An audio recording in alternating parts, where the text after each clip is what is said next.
Oke, selamat pagi teman-teman BHR Talks. Senang sekali saya bisa ketemu lagi dengan teman-teman semua di sesi pagi hari ini.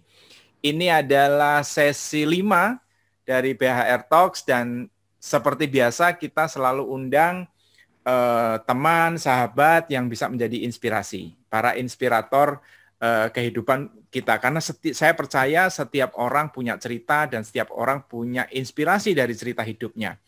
Nah, teman-teman BHR Talks, hari ini tamu kita adalah seorang ibu yang juga leader di rumah dan juga leader di organisasi bisnisnya. Nanti saya akan perkenalkan lebih lanjut. Dan beliau adalah orang yang berprestasi tentu saja, karena kriteria bisa masuk BHR Talks adalah punya prestasi. Beliau tahun ini menjadi anggota MDRT, Million Dollar Roundtable, teman-teman semua, dan mungkin buat teman-teman yang belum tahu, MDRT adalah standar pengakuan internasional untuk orang pelaku industri asuransi jiwa. Gitu. Jadi ini udah standarnya internasional. Nah, kita sambut tamu kita pada pagi hari ini. Selamat pagi, Bu Nunung. Apa kabar? Selamat pagi Pak Basri. Alhamdulillah hari ini kabar baik dan selalu baik. Selalu dan baik selalu ya, optimis biasa. serta semangat. Wah, ini saya suka semangatnya nih.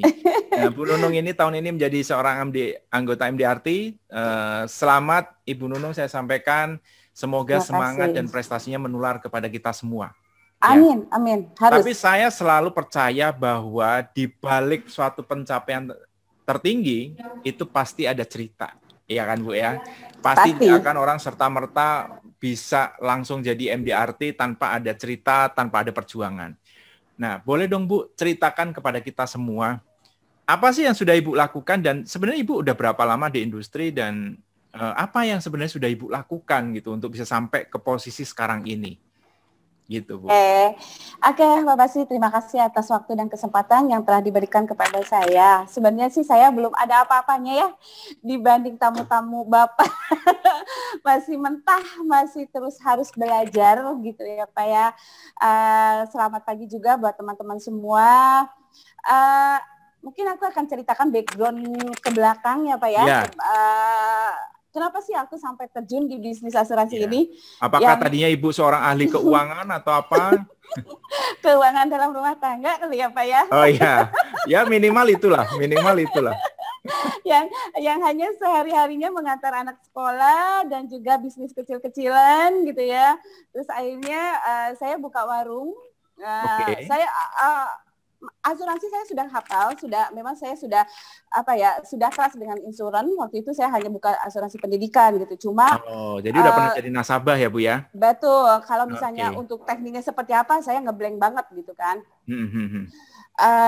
Saya hanya sebagai ibu rumah tangga yang sehari-hari mengantar anak sekolah, dan kebetulan ada sesuatu hal saya harus membuka usaha, yaitu warung sembako di rumah. Oh, di rumah. Iya, yang kebetulan kalau menunggu warung sembako kayak gitu kan sambil nunggu kalau dulu bukan drakor. Kalau dulu itu film India. Taruhkan lah ya. Betul, sambil nunggu warung sambil lihat film India gitu kan. Film India. Betul. Terus ini juga saya kecebur di bisnis asuransi ini gara-gara teman yang memang kami sama-sama anak kami di satu sekolah, satu sekolahan yang sama. Terus beliau ngajak. Awalnya udah banyak beberapa merek asuransi yang memang mengajak untuk bisnis terjun langsung gitu ya. Tetapi saya tidak ada ketertarikan karena kenapa? Untuk apa gitu ya, saya udah deh jadi ibu rumah tangga aja, jadi nasabah aja gitu kan. Jadi belum ketemu apa namanya hot button ya, apa namanya istilahnya tuh, buat apa sih gitu. Buat apa sih gitu kan. Betul banget Pak. Terus waktu itu beliau dengan gigih dari merek satu ke merek lain, dia itu beberapa kali akhirnya ini biaya ini seperti ini gitu kan. Ya udah, akhirnya saya memohon petunjuk, kalau memang saya diberikan kesempatan sama Allah untuk terjun di bisnis ini, ya Allah berikan kemudahan. Tapi memang alhamdulillah dari beberapa asuransi yang akan saya hadiri untuk seminar seperti itu selalu ada kendala. Ketika AIA alhamdulillah Allah kasih kemudahan, saya datang tuh ke BHR Agency Pak. Oh. Iya, ke Bahir Agency. Dari situ dengan saya yang memang ngeblank tentang asuransi, saya bukan orang yang pintar dalam teknologi, saya itu gaptek banget karena memang dulu itu saya hanya pegang WA, nggak boleh FB, nggak boleh IG, nggak boleh begini begitu, istri yang baik, istri yang manut gitu ya Pak Iya, ya. iya, iya, iya. Udah gitu akhirnya ikut training ya, singkatnya saya ikut training ujian AJI dan saya pun tidak mengira saya akan lulus karena kan pertanyaannya itu banyak banget, 80 soal, Benar. digital pula gitu kan, sedangkan saya udah lama Dan hanya ibu rumah pertanyaannya tuh tangga. teknis banget asuransi ya. Betul, yang ada di kepala saya beli tomat, beli bawang gitu ya, Oke, kebutuhan oke. sehari-hari sembako gitu, beras Iya, iya, gitu iya. ya, ini teknik asuransi ya gitu kan. Alhamdulillah dengan pertolongan Allah semuanya Allah kasih kemudahan, saya lulus gitu Oke. kan. Nah, Bu Nunung, sebelum saya tanya lebih lanjut, tadi kan Ibu Nunung bilang bahwa sebelum memutuskan untuk bergabung, Ibu kan merasa bahwa buat apa sih saya join kayak gitu kan, apa namanya, apalagi asuransi itu kan produk yang jualnya susah dan lain-lain, Iya. image orang kan seperti itu. Betul, betul. Kenapa Ibu merasa bahwa udahlah saya nggak usah join? Apa waktu itu yang Ibu pikirkan gitu? Apakah Ibu merasa bahwa udah cukup semualah, udah apa yang saya mau beli itu sudah bisa saya beli gitu? Atau apa sih sebenarnya yang membuat Ibu merasa bahwa ini nggak terlalu penting gitu buat saya lakukan gitu? Oke, waktu itu memang saya terlalu nyaman ya di zona saya sebagai ibu rumah tangga yang memang punya suami dan sedikit bisnis gitu kan. Jadi udah deh cukup, lagian waktunya juga nggak akan, saya nggak bisa dong harus saya ke kantor, saya harus ngurus anak gitu ya. Ada film India lagi tadi ya Bu ya? Iya betul banget. Ada suatu kejadian yang memang dalam hidup itu Pak ada dua kemungkinan. Jadi sebagai perempuan kita jangan nyaman di zona yang sekarang kita jalani, yang sekarang kita hadapi, karena dua kemungkinan itu pasti akan ada. Satu, kemungkinan ditinggal meninggal karena panggilan Allah, ataupun ada hal-hal tertentu yang memang kami berpisah secara di dunia lah istilahnya ya Pak ya, bercerai lah istilahnya. Yang mungkin basic seperti itu ya, akhirnya kenapa enggak gitu ya, daripada saya tua di rumah hanya nonton film India, mungkin saya akan lebih fresh lagi kalau saya keluar gitu kan. Betul. Akhirnya karena memang ini sudah jalannya sama Allah ya, akhirnya alhamdulillah bisa terjun di sini. Tetapi bukan berarti mudah. Karena memang basic dari saya bukan dari perbankan, bukan seorang pegawai gitu kan, hanya sebagai ibu rumah tangga. Jadi ketika menghadapi kesusahan tersebut itu bukan berarti kita harus menyerah begitu saja. Mungkin itu prinsip hidup saya, Pak. Jadi ya, karena kalaupun misalnya kita mampu, kita ada mampu dalam segi ilmu, dalam segi finansial juga, kalau tidak ada kemauan itu kita tidak akan mendapatkan apapun. Betul. Setuju banget. Ya, dari dulu Bu. Ya. Tadi kan Ibu kan prosesnya kan tadi yang tadinya merasa bahwa nggak butuh amat, tiba-tiba menemukan satu momentum di mana ternyata saya sebagai seorang wanita juga harus mandiri secara ekonomi, gitu kan? Ada satu momentum yang membuat Ibu tersadarkan ya, terus akhirnya kebetulan ketemu dengan BHR ya, ketemu dengan perusahaan asuransi yang tempat Ibu sekarang bekerja sama, kemudian Ibu bergabung. Dan saya tahu, karena kita sesama pelaku industri, saya tahu itu tidak mudah, ya kan Bu? Ibu yang tadinya cuma tadi perencanaan keuangan keluarga, dalam arti tadi ngitungin beras laku berapa ya Bu ya, tiba-tiba harus belajar soal perencanaan keuangan gitu. Tidak cuma asuransi. Apa Bu yang Ibu alami, Ibu rasakan gitu ketika mulai pertama kali ikut? Ternyata itu dunia perencanaan keuangan gitu ya. Sejelimet gitu ya. Sejelimet ini. Gitu. Iya, mungkin saya akan ceritakan dulu ya. Saya buka warung yang akhirnya saya harus memutuskan mana yang harus saya pilih. Prioritas ya? Prioritas, karena kalaupun saya misalnya awalnya saya warung buka tutup. Orang bilangnya warung buka tutup. Ketika saya akan pergi ke BHR untuk ke kantor, saya tutup. Pulang saya buka. Itu kan nggak banget gitu ya. Orang akan lari ke tempat lain gitu ya. Akhirnya di tahun kedua saya berani ambil keputusan yang memang ini rada ekstrim juga. Adik-adik saya sampai bilang, bisnis di asuransi apaan sih gitu kan. Orang udah dikasih enak, tinggal duduk manis gitu kan, nonton TV, udah gitu. Apalagi sih yang dicari ya. Karena mungkin saya feel-nya juga sudah dapat, saya juga mencintai pekerjaan ini, ya saya bismillah akhirnya saya tutup total warung. Saya jual semua aset yang ada di warung tersebut jual secara murah meriah. Oke. Ya sebagian memang ada saya jual, sebagian juga saya donasikan gitu kan. Saya akhirnya di tahun kedua itu saya fokus. Awalnya saya bukan berarti di sini teman-teman ya, aku terjun di asuransi itu bukan berarti mudah, itu susah banget. Susah dalam artian saya harus bisa menyelesaikan masalah saya tentang kegaptekan saya di teknologi, dan juga bagaimana saya presentasi yang benar kepada calon klien, dan juga itu mendapatkan mungkin kalau teman-teman saya dalam tanda kutip mereka sudah terjun di asuransi itu atau di perbankan udah lama banget gitu ya. Apaan sih Nunung gitu kan. Bagian paling sulit apa, Bu?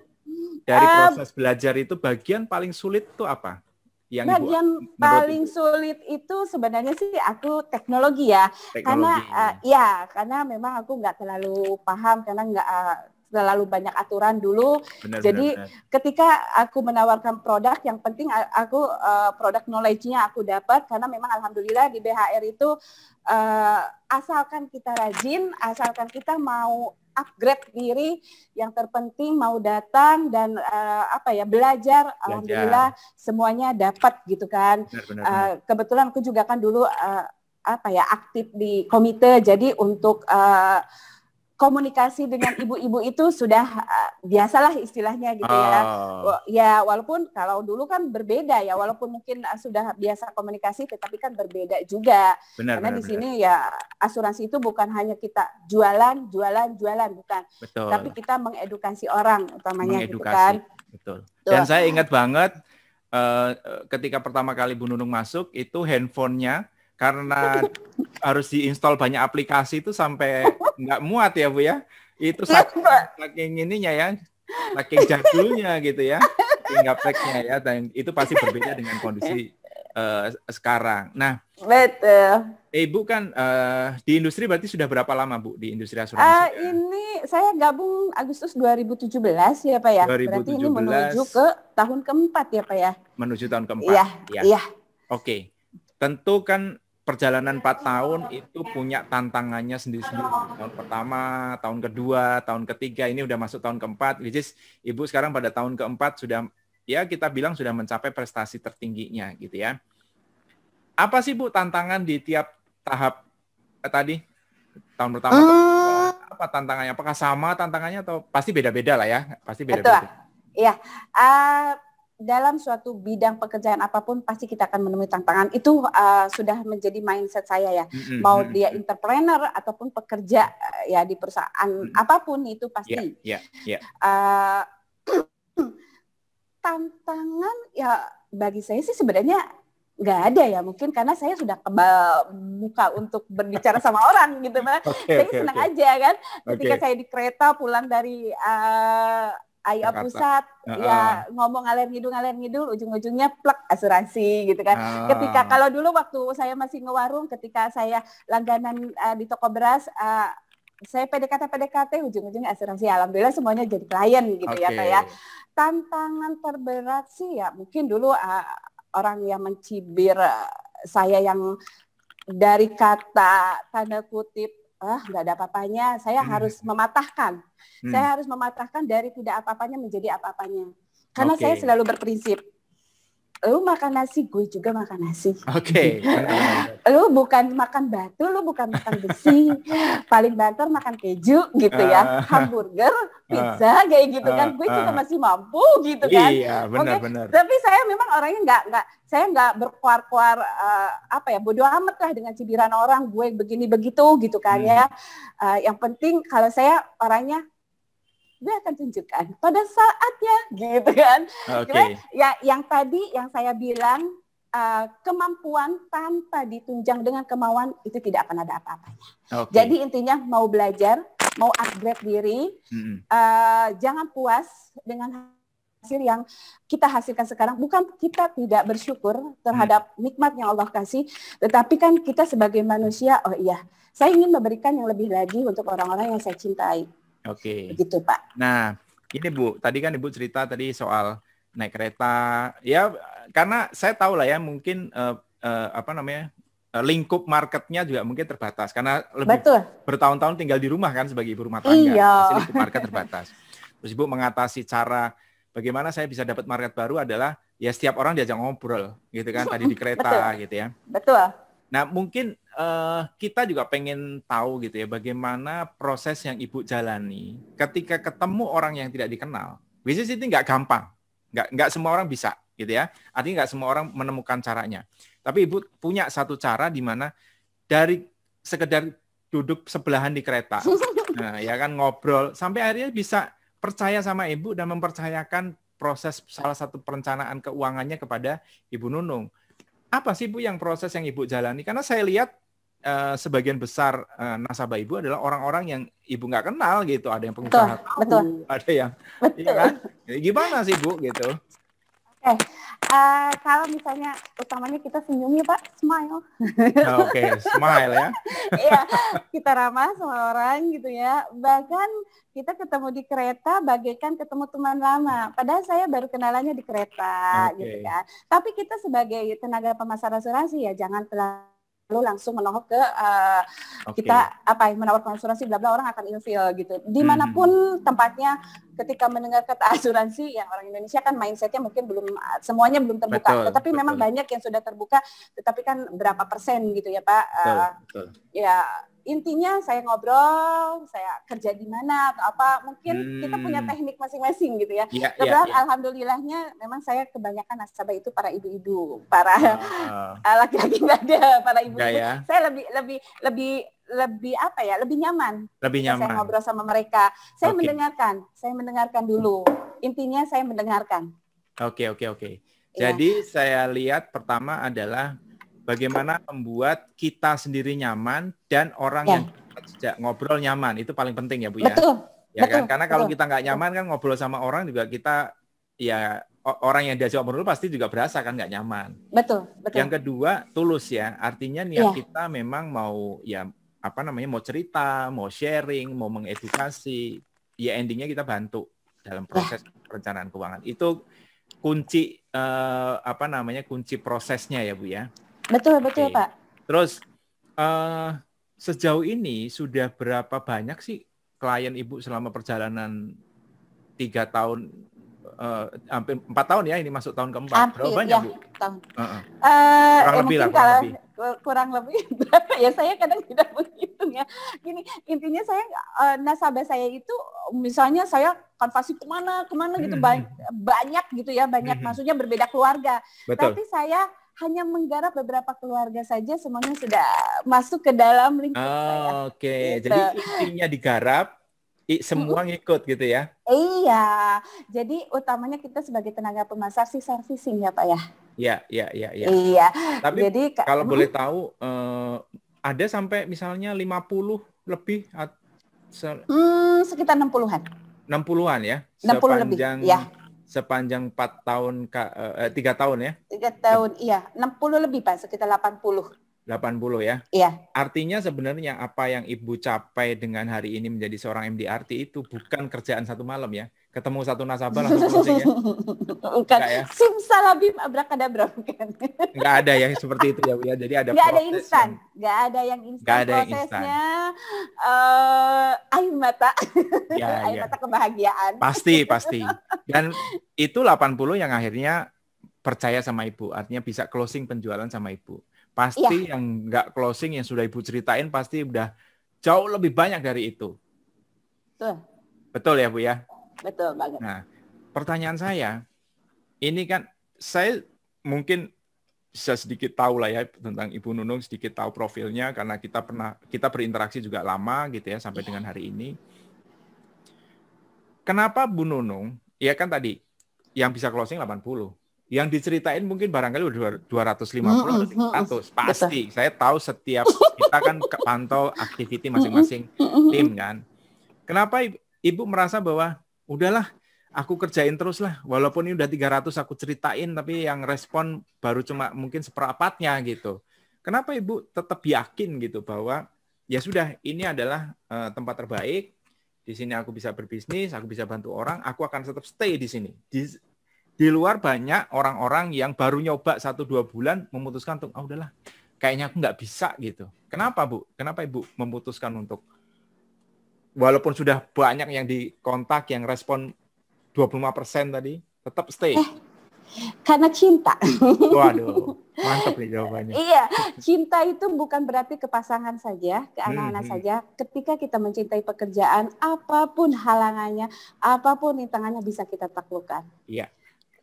Itu aja Pak. Jadi saya menawarkan ke orang itu bukan berarti saya closing. Yang penting edukasi dulu.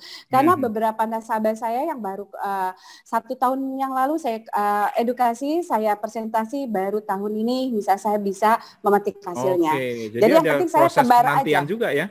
Banyak Pak, semuanya nggak ada yang instan. Nggak ada yang instan Pak. Karena semuanya kan bukan dari teman-teman terdekat, bukan dari keluarga, mungkin dari sekarang ini dari teman terdekat atau keluarga gitu ya Pak ya. Tapi yang awal-awalnya itu ya itu semuanya nggak ada yang instan, semuanya melalui proses yang panjang. Bahkan saya sudah awal-awalnya saya cuma punya income 300.000 untuk listrik aja nggak cukup gitu ya. Iya. Cuma saya nggak patah arang gitu kan, karena mungkin dengan yakin toh saya berikhtiar, saya berdoa, Masya Allah nggak mewujudkan mimpi-mimpi saya. Tapi alhamdulillah, yang penting intinya tebar. Apa yang kau tebar itu yang akan ketuai. Guys, mantep banget. Jadi intinya yakin ya Bu ya, karena yakin juga orang yang masuk ke industri ini modalnya nggak yakin. Bagaimana dia mau meyakinkan orang kalau dirinya sendiri nggak yakin, kan gitu ya kira-kira ya Bu ya? Betul. Iya. Feel-nya harus dapat.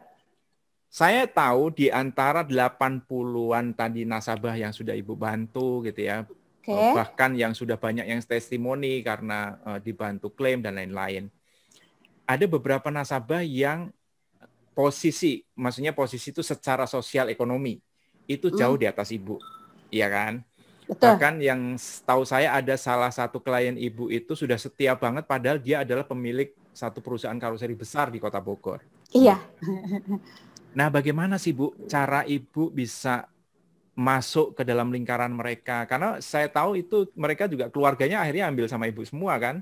Gitu. Betul. Bagaimana Bu yang ya mohon maaf ya, tadi Ibu background-nya ibu rumah tangga, yang tadinya hanya usaha warung, nggak pernah kemana-mana gitu kan, adepannya siap hari sahrukan gitu kan dalam India.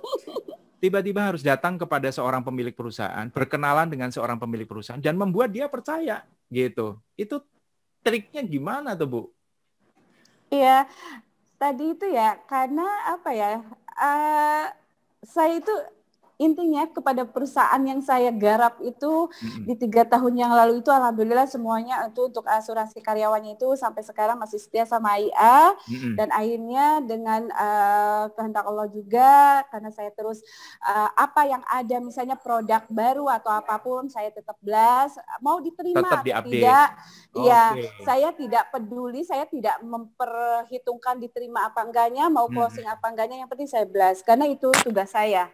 Tugas saya mengedukasi, memberikan pemberitahuan kepada halayak masyarakat Indonesia tentang asuransi. Terus kalaupun misalnya ada produk baru, itu memang tugas kami sebagai agent, tenaga pemasar,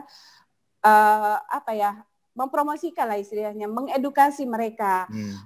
Ini saya bukan diperkenalkan ataupun di situ di ruang lingkup perusahaan tersebut ada direferensikan ada sahabat atau siapapun.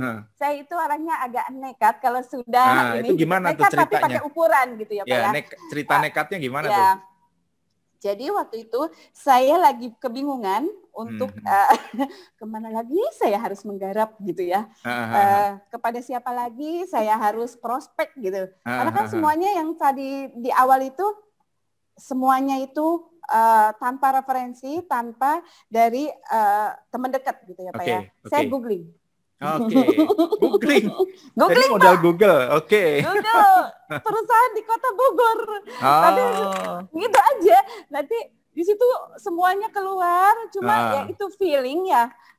Saya kenapa tiba-tiba kena. Semuanya padahal perusahaan tersebut banyak. Dari Bogor sampai ke wilayah Jakarta juga banyak. Cuma kan saya domisili di Bogor, saya harus cari tempat yang terdekat dulu dong. Akhirnya ya udah, dari saya pulang pengajian, akhirnya saya berganti kostum seorang entrepreneur profesional. Akhirnya saya pesan karena saya memang tidak bisa bawa kendaraan ya Pak ya. Online kendaraan online. Akhirnya dalam perjalanan ke siapa gitu ya. Cuma saya terus berdoa, yang terpenting bukan hanya nekat, tetapi produk knowledge-nya juga harus kita kuasai ya Pak ya. Karena untuk presentasi asuransi karyawan itu memang memerlukan keberanian yang luar biasa. Karena kan banyak juga ya Pak ya produk-produknya untuk menjelaskan ketika kita presentasi itu akan hancur semuanya. Betul. Ya, akhirnya singkat cerita saya nyampe ke tempat pabrik perusahaan tersebut yang saya suka mandek itu di depannya itu di security. Tapi dengan teknik yang memang saya pede karena saya kan kalau sudah di training ya kalau ketika kita menghadapi beberapa klien atau bagaimana tekniknya kita pede aja. Yang saya bilang tadi lu makan nasi gue makan nasi gitu aja Pak. Oke. Udah gitu. Akhirnya alhamdulillah semuanya bukan berarti lancar ketika saya sudah ketemu, ketika saya sudah presentasi itu mandek lagi. Karena begitu saja mungkin menguap lupa padahal dia mau memberikan data-data karyawan. Akhirnya dengan perjuangan lagi kita memang otak harus muter ya Pak ya, harus punya dan punya kegigihan juga, jangan mental tempe. Tempe itu bagus. Tapi tempe sekarang mahal loh Bu. Bagus untuk protein, tapi untuk mental jangan punya mental cemen. Jadi ketika kita ditolak ataupun misalnya presentasi kita dia sudah trust, sudah kayaknya udah aware banget terhadap asuransi, tapi kok nggak ada kabar gitu ya, nggak ini gitu. Kita harus putar lagi bagaimana caranya. Ini agar saya dekat lagi nih, gitu ya. Kita sebagai manusia diberikan akal ya, tapi kita mengakalinya dengan hal-hal yang positif gitu ya. Alhamdulillah semuanya dengan proses yang panjang luar biasa. Akhirnya alhamdulillah mereka sampai sekarang tahun ketiga menuju tahun keempat masih trust dengan AIA, trust dengan saya juga. Karena bagaimanapun, padahal saya ceritain ke ownernya, awal-awal saya ke situ. Dia ketawa-ketawa aja. Saya sama ownernya itu sudah, kadang saya kalau misalnya datang di jam makan siang, saya makan siang bersama mereka. Jadi mereka sudah, saya bagaikan Bu Nunung itu sudah dianggap karena kan saya juga masuk ke dalam grup mereka juga gitu kan. Jadi mereka bikinkan grup. Terus alhamdulillah karena memang kalau kita bekerja dengan hati, mereka akan feedback-nya pun akan bagus. Gitu aja. Ini saya lihat ada pelajaran penting tadi yang dari Ibu sampaikan tadi ketika pertama kali datang mau ketemu satpam security tadi.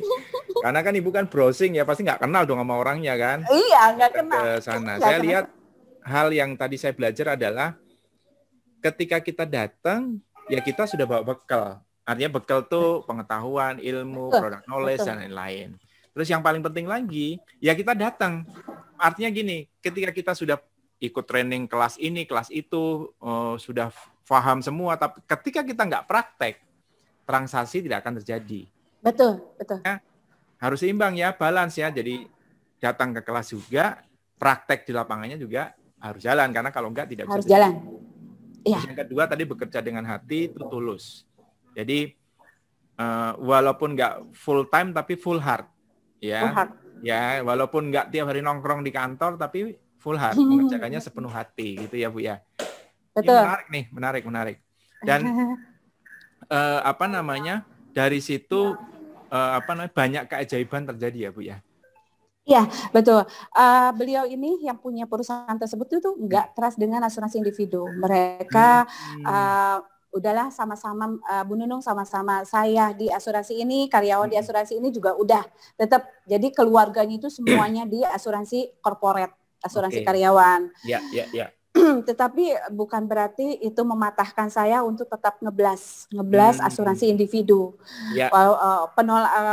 Udah jangan ditawarin gitu kan. Dia selalu begitu, langsung sebelum saya presentasi pun, iya langsung memblok gitu ya. Pak, ini bang, saya selalu memperlihatkan wajah yang gitu ya. Oke Pak, ini kan untuk edukasi aja gitu ya. Kita kasih jok-jok gitu ya Pak ya. Jadi jangan terlalu serius juga gitu kan.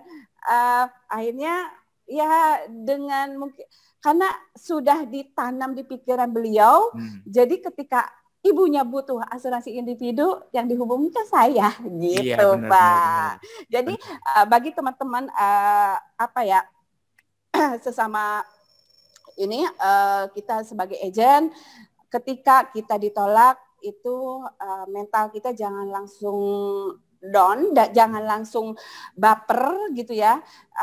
Kita tetap optimis. Insya Allah, karena beberapa orang nanti ke depannya itu akan butuh asuransi gitu kan. Kita terus edukasi, kita terus presentasi dimanapun kita berada dengan tempat yang tepat dan waktu yang tepat, ya kita bicara tentang sedikit-sedikit lah, nyerempet gitu kan. Mata memang harus jeli. Ketika kita bepergian ke pasar, mata itu harus ini ya, mata batin, mata harus ini mana sih harus ini gitu ya. Memang kita sebagai tenaga pemasar asuransi harus jeli banget melihat peluang-peluang. Semua tenaga penjualan, semua tenaga pemasaran memang harus punya syarat itu ya, mata hati dan mata yang nempel di kepalanya. Yang nempel ya Pak ya. Iya dong, kalau enggak kan repot ya. Berhenti di situ aja. Dan yang saya salut dari Bu Nunung ini adalah konsistensinya. Jadi tahun lalu sebelum jadi MDRT, tahun lalu pernah menerima predikat agen tergigih ya, betul ya Bu ya? Jadi predikat agen tergigih ini adalah agen yang jumlah case-nya itu paling banyak gitu ya. Paling banyak sepanjang. Artinya kalau jumlah case-nya banyak, kliennya banyak, berarti yang dihubungi jauh lebih banyak gitu. Iya, betul banget. Tahun berikutnya, bisnis tahun ini itu tidak berhenti, justru sekarang bisa meraih predikat sebagai agen MDRT. Jadi luar biasa lah gitu. Di luar bahwa banyak orang yang baru nyoba 1-2 bulan merasa susah gitu. Event kadang-kadang disuruh untuk meeting online aja udah banyak susahnya gitu kan. Which is itu pada proses yang paling depan ya Bu ya. Belajar itu yang paling awal gitu ya. Oke. Nah, ini pertanyaan terakhir. Kita udah ngobrol udah hampir 40 menit. Nggak kerasa ya Pak ya, saking enaknya. Kalau udah nyerocos senang aja ya. Ya mudah-mudahan inspirasi ya. Iya, jadi kan, aku pingin orang-orang di luar sana ya Pak ya, kita sebagai perempuan yang memang harus punya kita jangan terlalu mengharapkan kepada pasangan. Kita boleh gitu ya. Berharap sama pasangan, tapi jangan terlalu berharap. Betul. Dalam artian ketika terjadi suatu resiko, kita sudah punya pegangan. Iya, betul. Saya setuju banget. Jadi mandiri secara ekonomi itu penting. Betul. Nah, Bu Nunung, Ibu sudah ada di industri kurang lebih ini mau tahun keempat, gitu ya. Tentu tadi selain tantangan juga banyak perubahan yang Ibu alamin, gitu kan? Pasti. Apa Bu perubahan yang Ibu rasakan, Ibu alamin dan itu mungkin barangkali nggak kebayang 4 tahun yang lalu, gitu. Apa Bu yang sudah Ibu alami nih, perubahan-perubahan apa yang Ibu sudah ini ya. Oke. Jadi ketika kita bekerja memang dream itu harus ada. Karena kenapa? Kita punya tujuan. Betul tujuan. Ya, tujuan itu utamanya, gitu kan. Saya waktu itu saya pingin tanah di belakang saya bisa kebeli sama saya. Itu tanah belakang rumah nih ceritanya. Iya, betul. Terus saya pingin umroh di tahun, saya orangnya ngeyel. Kalau ada keinginan itu harus. Tapi barengi dengan ikhtiar gitu dan doa gitu kan. Iya dong, Bu. Iya. Kalau doang kagak ada ikhtiarnya mah. Bubrang gitu ya dari atas. Saya tahun 2020 saya harus umroh. Ya Allah, aku pingin umroh. Aku sudah berusaha, aku udah berikhtiar gitu kan. Ya. Alhamdulillah semuanya tercapai. Saya dan di penghujung tahun saya pingin roda 4 Alhamdulillah Allah kasih. Jadi semuanya, Alhamdulillah. iya, soalnya Allah itu maha baik ketika kita memang apa yang kita pikirkan Allah baik akan baik sama kita. Jadi semuanya mindset kembali lagi ke pikiran kita. Betul, betul. Jadi keajaiban itu sebenarnya mungkin tidak terjadi begitu saja ya. Gitu. Tidak. Yang mungkin teman-teman BHR Talks perlu tahu adalah salah satu keajaiban yang saya tahu adalah ketika Ibu Nunung berangkat umroh ya. Iya. Jadi Ibu Nunung ini berkeras mau berangkat umroh nanti bulan Maret saja, gitu. Sedangkan kita teman-teman di BHR mengencourage beliau supaya ayo dong disegerakan. Takutnya duitnya habis. Ternyata umroh itu bukan sekedar persoalan duit ya. Duitnya siap, kalau kesiapan hati nggak ada, rezekinya juga nggak datang. Dan itu datang tiba-tiba ya, tiba-tiba ada satu rombongan yang salah satu anggota rombongan yang harusnya berangkat Februari membatalkan. Betul. Ibu masuk di sana dan akhirnya bisa berangkat umroh dan Maret lockdown. Iya betul Pak. Ya. Kalau betul misalnya banget. memaksakan berangkat Maret, mungkin belum bisa berangkat umroh sampai dengan belum hari. sampai Itu, sekarang juga nggak akan berangkat betul. kemungkinan. Karena kan jadi masih ini ya, keajaiban itu ternyata ada campur tangan Tuhan, betul. juga campur tangan kita. Kalau kita nggak ikhtiar, keajaiban itu tidak terjadi. Betul ya Bu ya? Betul banget. Oke, wah luar biasa banget Bu Nunung, kita sudah panjang nih ceritanya, sebenarnya banyak yang pengen saya tanya lagi, cuma waktu kayaknya membatasi kita. Nanti kita akan bikin sesi selanjutnya dengan Bu Amin. mengenai bagaimana sih dari zero to hero tadi ya, dari yang nggak ada apa-apanya, jadi dari no one jadi someone gitu kan. Dengan perjuangannya, terutama tadi bagaimana meyakinkan orang yang secara strata sosial ekonomi jauh di atasnya, sehingga bisa menjadi orang yang trust ya, menjadi sahabat, menjadi teman. Iya, karena banyak memang nasabah-nasabah itu ya, nasabah-nasabah aku yang memang seorang pengusaha. Gitu ya. Iya. Kan luar biasa bagaimana membuat mereka itu percaya, karena orang-orang yang seperti itu biasanya jarang percaya ya, terutama sama orang yang nggak kenal ya, Bu ya. Oh, apalagi ini kan instan ketemunya. Apalagi ini instan. Nah, nanti kita akan gali ketemunya. Betul. Di sesi selanjutnya. Iya. Semoga teman-teman BHR Talks bisa mendapatkan inspirasi dari cerita Ibu Nunung bahwa segala sesuatu yang tadinya kita pikir nggak mungkin, kalau kita mau berusaha ternyata menjadi mungkin. Gitu ya Bu ya. Oke. Itu ada doa. Sekali lagi saya sampaikan terima kasih Bu Nunung, waktunya, inspirasinya luar biasa banget, sangat membakar gitu ya, sangat membakar teman-teman semua. Kita nanti akan ketemu di sesi-sesi BHR Talks selanjutnya bersama para inspirator yang lain. Terima kasih. Saya juga mau mengucapkan terima kasih ya Pak ya. Saya sudah diundang di acara Bapak dengan orang-orang hebat. Aduh, saya belum ada apa-apanya, saya harus terus banyak belajar. Sama-sama Ibu Nunung. Sukses selalu buat Bapak. Iya. Sampai jumpa teman-teman BHR Talks. Sukses selalu untuk kita semua. Amin.